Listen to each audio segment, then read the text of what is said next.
Mantener mi barco me cuesta al año...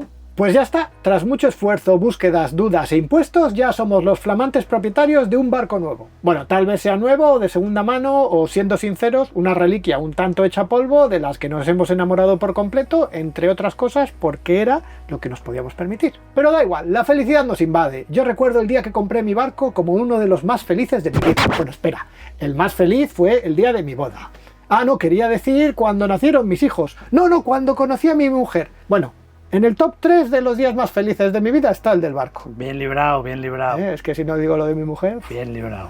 Ahora solo queda navegar, disfrutar y aprovechar los 1000 días de alegrías que nos va a dar el barco. Bueno, pero un momento, porque igual nos queda algún detalle por pulir, porque claro, este trasto, ¿dónde lo dejo cuando no estoy navegando? ¿Tiene todo lo necesario para ir legal? ¿Y el mantenimiento? ¿Me va a costar un riñón? ¿Tendré que sacarlo del agua de vez en cuando? ¿Y si se rompe algo? ¿Qué pasa? Hoy vamos a ver lo que cuesta de verdad mantener un barco, que sí, que es la parte menos divertida. Veremos cuánto cuesta el equipamiento obligatorio, qué es lo mínimo imprescindible y cómo puedes ahorrar en ello. Analizaremos el precio de los amarres, que cambian una barbaridad según donde vivas, el mantenimiento, las varadas y las reparaciones. Hoy saldrás de este vídeo sabiendo cuánto cuesta al año tener un barco, cuánto te puedes ahorrar, y lo haremos con los números reales de mi propio barco, no os lo perdáis. Para mí este no hace tanta falta. ¿Sabes por qué?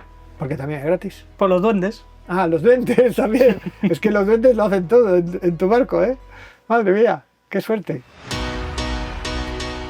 Ahora que ya estáis más tranquilos, que ya tenéis el barco con vosotros y podéis echarle un vistazo a fondo, os daréis cuenta de una realidad. Si habéis comprado el barco nuevo, viene pelado de electrónica, todo se paga aparte. Y si por el contrario habéis comprado uno de segunda mano, con sus añitos, os pasará justo lo opuesto. Tendrá un montón de electrónica e instrumentos que o bien no funcionan o son del año de la polca. Así que para navegar con seguridad os tocará equiparlo un poco y mejorar algunas cosas. Lo más importante sin duda es la seguridad. Dependiendo de la zona de navegación, vuestra bandera y la eslora necesitaréis una serie de materiales obligatorios. Por ejemplo, chalecos salvavidas para el número de personas homologadas. En mi caso son 10. Y a una media de 20 euros los más baratos, enseguida os ponéis en 200 euros en chalecos. Aunque casi seguro que esos ya vendrán con el barco, lo único que quizás queráis es en algún momento comprar un chaleco autoinflable, que es más cómodo de llevar puesto y que, por ejemplo, el de Decathlon lo podéis conseguir por unos 60 euros. Yo tengo un par de esos. Y a eso sumadle las luces del chaleco, porque son obligatorias si navegáis de noche. Unos 70 euros para comprar un pack de 10 luces. El aro salvavidas, la linterna y la rabiza seguro que ya están a bordo. Con eso os habréis ahorrado otros 80 euros. Botiquín, espejo de señales, compás, bocina de niebla, prismáticos. Ponedle que os gastéis unos 150 euros en todo esto si no venía ya con el barco. Y recordad, todo esto es obligatorio. En lo que sí os vais a tener que gastar dinero tarde o temprano es en las bengalas y el extintor. Todo esto caduca más o menos cada 4 años, así que toca renovarlo sí o sí. Los 3 cohetes con las 3 bengalas salen por unos 120 euros y sumarle otros 30 euros del extintor. Es decir, que en material de seguridad os tendréis que gastar unos 700 euros comprando lo más barato. Os dejo el listado completo y algunos enlaces en la descripción del vídeo y en el post de nuestra web. Un elemento de seguridad fundamental y que debéis de considerarlo como tal es el fondeo. El ancla y la cadena son el freno de mano de vuestro barco y lo que os va a permitir enfrentaros a muchos peligros cerca de la costa. Lo normal es que estáis ya a bordo, aunque su estado puede ser bastante malo. Yo, por ejemplo, pasados unos años acabé cambiando los 50 metros de cadena de mi barco y me costaron unos 248 euros los 50 metros. A esto habrá que sumarle la electrónica obligatoria, como mínimo una emisora fija con GPS para un barco como el mío, que os costará del orden de 300 euros más. Hasta aquí el material obligatorio. Con un poco de suerte, por unos 1000 euros lo podéis apañar reutilizando lo que encontréis a bordo, que esté en buen estado, aunque yo os adelanto que si tenéis bandera española os enfrentaréis a algunas trabas administrativas. Yo recuerdo, por ejemplo, que aunque mi barco tenía una emisora y un plotter con GPS conectado, el plotter no estaba bien registrado en los papeles. Al ir a regularizarlo, resulta que ya no me valía. El plotter estuvo homologado hace años, pero como no se registró en su día, la administración ya no lo acepta, y sin él, pues la emisora tampoco. Así que me tocó gastarme 211,75 euros en comprar un GPS con su correspondiente certificado de instalación, solo para arreglar los papeles y obtener el MMSI para tenerlo todo en regla. Pero lo que está homologado es mejor, ¿no? Es más seguro. Sí, es, sí. por mi seguridad. Es por mi seguridad. Vale. El que me vendió el GPS y el certificado de instalación me dijo, si quieres no voy ni le instalo, le guardas en un cajón que el que ya tienes ya te funciona. A partir de ahí puede que tengáis que añadir electrónica adicional o actualizar la existente. Para mí, el mínimo absoluto en electrónica es una sonda de profundidad y un plotter. Estas dos cosas pueden costar dinerales o muy poco. Como plotter en realidad podéis usar vuestro propio móvil o un tablet, incluso como hemos visto en algún episodio del canal, una radio de coche o un navegador de moto. Aquí los precios son los que os queráis gastar. Los oficiales, pues 500, 800, 2000 euros. O si vais por el camino que yo he hecho, pues con menos de 100 euros lo apañáis. Esto lo considero vital para navegar por zonas desconocidas. Aunque para mí el instrumento más importante a llevar a bordo, ya tengáis una motora o un velero, es una sonda de profundidad. Os va a permitir arrimaros a la costa, acercaros a las playas y fondear con seguridad. Un equipo básico fijo de Raymarine os puede costar unos 300 euros. De ahí os podéis ir a lo que queráis. Sondas de pesca, con radar frontal, las que dibujan el fondo en 3D, cosas que pueden costar miles de euros. Pero recordad que el dato importante de verdad es la profundidad. Y eso, si habéis visto nuestros vídeos, también lo podéis conseguir con una sonda china de 35 euros. Ese sería el equipamiento fundamental. A partir de ahí, mi recomendación, si el barco es de segunda mano, es reutilizar todo lo que tengáis a bordo. Yo lo he hecho así en el mío, las sondas, los equipos de viento, la corredera son elementos donde la calidad de los sensores de hace años era muy buena y son 100% aprovechables. Además, la mayoría los podemos conectar entre sí, ya sea con nuestra famosa Raspberry Pi o con otros equipos de bajo coste que ya hemos visto en el canal. Y esto aplica especialmente al que es, en mi juicio, el tercer elemento electrónico más importante a bordo, el piloto automático. Si vais a hacer viajes un poco largos o si navegáis en solitario es fundamental. Por desgracia no es nada barato. Los más sencillos de Raymarine arrancan en 1500 euros para barcos con rueda de timón y unos 700 euros los de caña, como por ejemplo el ST1000. Si ya lo tenéis, merece muchísimo la pena arreglarlo y mantenerlo. Con todo esto ya tenéis un barco estupendo, listo para soltar amarras y, como vimos en el episodio anterior, navegar es barato. Navegar es barato porque lo realmente caro de verdad y en lo que más dinero me he gastado en toda la historia de mi barco es en no navegar. ¿Por fin vas a hablar de los amarres? Por fin voy a hablar de los amarres. toca hablar de los amarres. Sí. Pues dar las gracias a nuestro patrocinador y a los Patreons antes. Muchas gracias a Smart 6, nuestro patrocinador de este año, y sobre todo a nuestros Patreons que nos están apoyando continuamente para que podamos seguir haciendo estos vídeos y podamos probar e inventar nuevos artilugios para vosotros. Así que muchas gracias y por favor seguidnos apoyando en nuestra página web, en nuestra tienda online y en la página de Patreon. Procede, amarres. Lo que de verdad cuesta un riñón es tener un barco amarrado en un puerto. Os voy a compartir los datos reales de mi puerto y el gasto que me supuso a mí. Para que os hagáis una idea, por amarrar mi velero de 10 metros, los primeros años me estaba gastando unos 3.600 euros al año, solo por tener un sitio donde dejar el barco flotando. Con los años cambié de amarre y buscando a uno particular que me alquilase el suyo, conseguí rebajarlo hasta los 2.800 anuales. Todo esto duró hasta que se me acabó el chollo. ¿Y sabéis por qué? Porque las normas de los puertos deportivos tienen su miga. Cuando tienes un barco y no estás navegando, necesitas un sitio seguro donde dejarlo. Mientras tú estés a bordo, puedes fondear en algún lugar protegido cerca de la costa con su propio ancla, y esto en casi todo el mundo, y mientras no sea un área protegida, es completamente gratis. Por eso, si estás dando la vuelta al mundo en tu propio barco, vives en él o estás continuamente viajando, mantenerlo te puede salir tirado de precio. Pero si quieres bajarte de él y dejarlo amarrado en tierra firme, lo normal es que recurras a un puerto deportivo. Allí el barco estará seguro y tú podrás acceder a él cómodamente cuando quieras. Estos puertos, y ahora voy a hablar fundamentalmente de España, aunque tengo mucho interés en que me contéis vuestras experiencias en otros países en los comentarios, se encuentran dentro del dominio público marítimo terrestre. Esto significa que el mar y la costa nos pertenece a todos. Bueno, o mejor dicho, al Estado. Por tanto, cuando se quiere construir un puerto deportivo, un chiringuito o hacer un uso privativo de ese espacio, el Estado tiene que otorgar una concesión administrativa por un número limitado de años. Por ejemplo, el puerto en el que yo estoy tenía una concesión de 50 años que caduca el año que viene. El adjudicatario de esta concesión paga una millonada inicial y luego un canon anual al Estado. Y para nosotros, al ir al puerto, tendremos que elegir entre dos opciones: el alquiler puro y duro o comprar una fracción de esa concesión, adquirir un derecho de amarre. Si optamos por el alquiler tradicional, que es la forma más común de empezar, existen también una serie de modalidades. La primera es el alquiler en tránsito. Está limitado a estancias cortas, de menos de 15 días o un mes, y se paga por día. Está pensado para los que están viajando de ruta. Por ley, los puertos en España están obligados a reservar entre un 10% y un 15% de sus amarres para el tránsito. Aunque todos conocemos algún puerto donde parece que esa norma se la saltan a la torera y tienen las plazas llenas de socios todo el año. 10 a 15%. 10 a 15%. Todo el año, no solo en verano ni Todo nada. el año. Todo el año. Sí, imagínate, en Puerto Chico, por ejemplo, Sí. debería haber un 10% de amarres para tránsito. libres. Vale.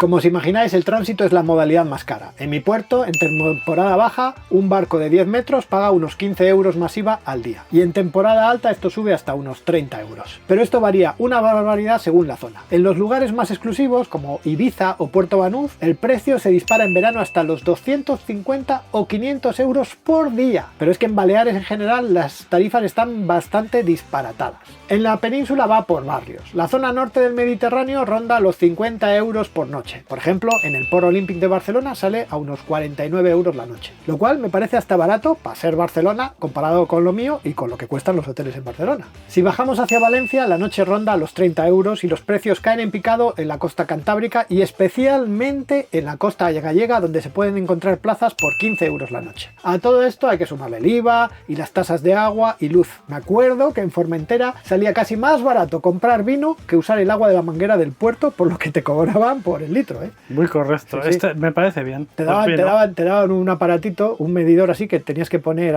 para conectar la boca a la manguera y entonces pues ese le ponías y entonces llenabas los depósitos. Y luego cuando terminabas de llenar el depósito, entonces nosotros le subíamos al barco y te ponías a soplar en la dirección contraria para hacer que los números fuesen para atrás.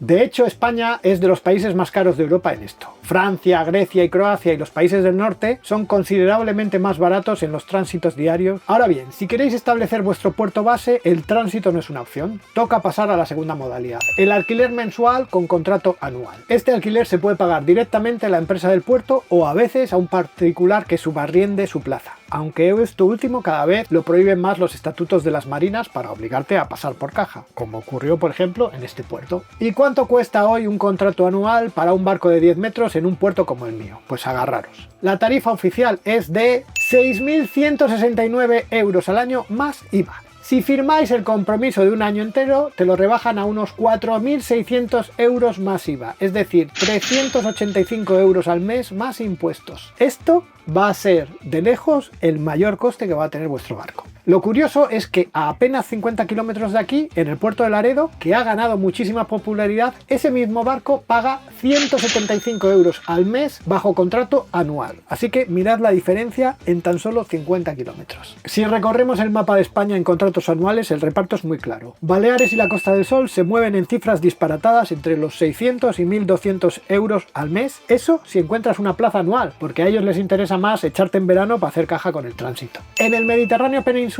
la media ronda los 300 o 400 euros al mes. Y en el País Vasco y Cantabria, pues eso, unos 250-300 euros. Y lo más barato de España, sin duda, es Asturias y Galicia, donde os podéis encontrar tarifas de entre 130 y 170 euros al mes para el mismo barco. En mi caso, como yo quería quedarme en mi puerto y el alquiler anual me parecía una exageración, decidí dar el salto a la tercera modalidad, comprar un amarre. Pero ojo, volvemos a aclararlo. No compras un trozo de mar, compras el derecho de uso de un cachito de la concesión temporal y el derecho caduca el día que muere la concesión. Yo compré el mío hace 5 años por 27.000 euros, sabiendo que a la concesión le quedaban exactamente 6 años de vida, es decir, caduca el año que viene. Al comprar, mi alquiler mensual pasó a ser 0, pero pasé a pagar los gastos fijos de la comunidad del puerto, las tasas portuarias y el IBI. Sí, el IBI. En mi puerto le pagas al ayuntamiento el impuesto sobre bienes inmuebles por un trozo de agua que no para de moverse. Eso te iba a decir, eso abogado. Bienes inmuebles, ¿cómo que inmuebles? Bueno, es que puede ser dos cosas, que estés pagando por el barco que se mueve o por el agua que también se mueve. O por el pantalán que se mueve también. Que se mueve también. Sumado todo esto y dividiendo por los meses, de cuotas de mantenimiento pago 91 euros al mes. Suena genial, ¿verdad? Pasar de 385 euros a 91 euros. Pero claro, tuve que soltar los 27.000 euros por adelantado. Si hacemos las matemáticas reales, que ya las hago yo por vosotros, si divido esos 27.000 euros entre los 72 meses que dura la concesión y le sumo los 91 euros de gastos mensuales, el amarre me está saliendo por 466 euros al mes. Más caro que el alquiler oficial del puerto. ¿He salido ganando con el cambio? Pues es un misterio que descubriremos el año que viene, cuando caduque la concesión y vea si los antiguos propietarios tenemos derecho de tanteo o preferencia en la renovación. No os puedo decir cuál es la mejor opción. En mi puerto, amarres como el mío se siguen vendiendo a día de hoy por 20.000 euros a falta de tan solo un año de concesión. Yo podría vender mi amarre hoy en día y me le quitan de las manos por 20.000 euros. La siguiente lacra en el coste de un barco, y esto sí que os puedo asegurar que va a depender de cuánto esfuerzo propio invirtáis, es el mantenimiento. Al margen de los imprevistos que puedan surgir, si queréis que el barco esté en buen estado para navegar y no os dé ningún susto, vais a tener que invertir dinero y sudor en mantenerlo. Los puntos críticos se componen básicamente de 4 bloques. La obra viva. Todo lo que queda por debajo del agua requiere revisión y mantenimiento constante. El motor. Como en cualquier coche, si queréis que os dure muchos años, debéis cumplir con los ciclos de mantenimiento como mínimo una vez al año. Y eso que los motores marinos duran muchos años. La jarcia y la cubierta. Hay que cuidar las velas, los cabos, los winches, las escotillas y mantener la cubierta limpia y libre de goteras. El sistema electrónico y la electrónica, que también requiere cuidados y reemplazos, especialmente las baterías. El mantenimiento de la obra viva normalmente exige sacar el barco del agua, renovar el antifouling, cambiar los ánodos de sacrificio y revisar o cambiar los grifos de fondo. Solo la operación de la grúa ya cuesta lo suyo. Por ejemplo, mi última varada costó exactamente 193,97 euros por sacar el barco y asentarlo en el carro. 240 euros por los 20 días que tuve el barco fuera del agua y 162,45 euros por devolverlo al mar. Esta vez lo tuve mucho tiempo fuera porque me coincidió con un viaje de trabajo. A eso le sumas los ánodos de sacrificio, unos 10 euros, la patente, los rodillos, la masilla para arreglar desperfecto, igual te pones en otros 250 euros. Y ojo, todo esto haciéndolo tú mismo. Si pagas para que te lo hagan, pues calcula tranquilamente que te va a costar el doble. En mi caso, la varada anual ronda los 650 euros como mínimo. Haciéndolo todo yo, hecho por un tercero, se os va todos los años a más de 1.000 euros tranquilamente. Pasemos al motor. La revisión hecha por mí, cambios de filtros, aceites y esas cosas, comprando bien y barato me sale por unos 100 euros en recambio. Un profesional económico os cobrará por lo menos 300 euros por un motor como el mío. En reparaciones de cubierta, cambios de cabos y pequeños detalles, ponerle que unos 100 euros al año. Y para el mantenimiento eléctrico, revisar conexiones, cambiar algún cable, fallos de la electrónica, cosas así, otros 100 euros. Es decir, que el mantenimiento anual básico saldría por unos 950 euros al año. Claro que yo me gasto menos porque tengo un truco. Uso patente de silicona, lo que me permite no hacer las varadas todos los años, sino cada 2 o 3 años. Sin ella también lo hacía, ¿eh? Eso te iba a decir. Cuando la tenía autopulimentable también lo hacía cada 3 años. Cada 2 o 3 o 4. Esta vez igual son más. Pero también hay otras cosas que hay que cambiar y que aunque no se rompen todos los años, ocurren cada cierto tiempo y hay que contar con ellas. Cada 15 años ir contando con cambiar la jarcia fija, las velas, calcular unos 7.000 euros así a la baja, haciéndolo vosotros mismos todo lo que podáis. Los grifos de fondo os pueden durar unos 20 años si son buenos, pero cuando toque cambiarlos, calcular otros 600 euros. Las baterías tienen una vida útil realista de unos 8 años si las cuidáis bien, lo que supone en mi caso otros 700 euros. Así que repartidos todos estos gastos a largo plazo en una media anual y teniendo en cuenta que ahora saco el barco cada 3 años, la cuenta que se queda así más o menos. Unos 1.100 euros en mantenimiento fundamental más otros 200 pues de imprevistos. En total unos 1.300 euros al año estirándolo todo al máximo y haciendo yo el trabajo. Si lo hiciese un astillero o una náutica, esa factura tranquilamente se va a triplicar. Con esto ya tenéis un barco en perfecto estado, bueno, salvo por un detalle. Si tenéis bandera española, cada 5 años os van a obligar a sacar el barco del agua para pasar la ITV. Vendrá un inspector a juzgar su estado y a poner pegas, que en mi experiencia son más trabas formales de papeleo que problemas reales del barco. Pero vamos, sumarle un mínimo de 500 euros por la inspección, es decir, otros 100 euros camuflados por año. Así que si lo sumamos todo, el seguro, mantenimiento, amarre, mantener mi barco me cuesta al año... ¿Tú cuánto dices? Pues no sé. Felipe, por ejemplo, me decía que un barco costaba 1.000 euros por metro. 1.000 euros por metro de mantenimiento. Entre 1.000 y 1.800 euros por metro. El mío cuesta 7.322 euros al año. Pero esa cifra quiero que os fijéis en un dato brutal. 5.500 euros son solo del amarre. Eso es casi el 75% del presupuesto total. Para que os hagáis una idea del peso descomunal que tiene el puerto en el conjunto. Y cómo tener un barco en una región u otra puede hacer que vuestra afición sea un capricho asumible o una auténtica ruina. ¿Y merece la pena? Pues cuando estás navegando piensas que sí, cuando estás en el sofá piensas que no. Si compráis un barco, que sea para navegar. Sí, 37 veces para que la escuchara.